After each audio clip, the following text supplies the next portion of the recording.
Дархуул аймгийн нийт дутаг дэвсгэр цасан бүрхүүл автаж хүйтний эрч чангарч Дархан хотын зам талбайд мөсчлөлт их тогтсон учраас аймгийн нийтийн аж ахуйн үйлчилгээний газраас өнгөрсөн 7 хоногт тэг 10.6 тонн цас сайлуулах бодис цацсан байна. Энэ жил цас сайлуулах зорилгоор 40 тонн давс нөөцөлсөн. Үүнээс өнөөдрийн байдлаар 32 тонныг цас сайлуулахад зарцуулжээ. Энэ жил зам талбай мөсчлөлт ихтэй байгаа тул дахин 40 тонн давс нөөцөл авахар төлөвлөсөн тухай нийтийн аж ахуйн үйлчилгээний газрын дарга Гантулга ярьлаа.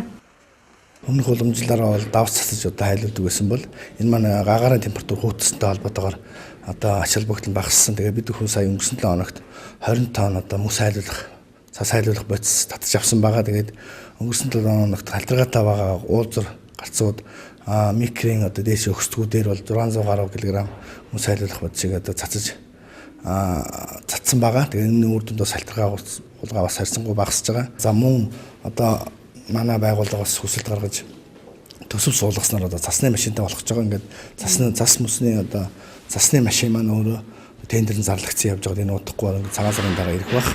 Ингээд бид хүмүүс бол хот маань цасны машинтай болсноор бас энэ цас мөсдөх байдал бол арилнаа. Дээр нь бид бүхэн бас Чех улсаас нийлүүлэгдсэн байсан Lotus маркийн хоёр жижиг цасны машин байсан. Тэгээд энийг бол шаардлага хангахгүй байсан. Бид бүхэн дотоод нөөц улцоогоо ашиглан нэг Lotus гэдэг тэр жижиг тракторт нь шотог буюу шүүр хийгээд энэгээр бас цас мөсөө цэвэрлж байгаа. Тэгээд энэ бол бас нэлээ үр дүнтэй байгаа. Эдгээр хүчин чадал багч гэсэн бас тодорхой хэмжээний цас орсон үед бол энэ бол үр дүнгээ өгж байгаа. За энэ 7 хоногоос энэ жилийн бас Улаанбаатар хоттой их анчтай гэрээ хийгээд ажиллаж байгаа. Тэгээд 1000 гаруй нохойг цагаан сарын өмнө устгахаар бас гэрээ хийгдсэн тул 2-оос доошгүй анч хийж устгах. Тэгээд энэ нь бол нэлээд бас үр дүнгээ өгөх хаа гэж бодож байна.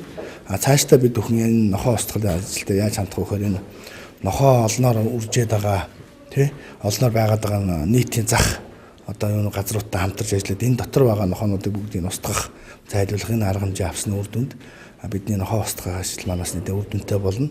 За мөн нохоо устгахтаас өглөө өдөрт бол нэлээд эрчимтэй устгах шаардлагатай байдаг. Тэгээд бид бүхэн нэхий хувьцаат компанитай уулзж нохоо арсыг тушаагаар бол ярьж байгаа. Тэгээд ингэсэн тохиолдолд бол нохоог зөвхөн устгах биш бас арсыг ашиглаж 4000 гаруй төгрөгөөр эдний тушааж үүнийгээр буцаад өөрсдөө урсгал зардлаа нөхөх юм боломжтой байгаа.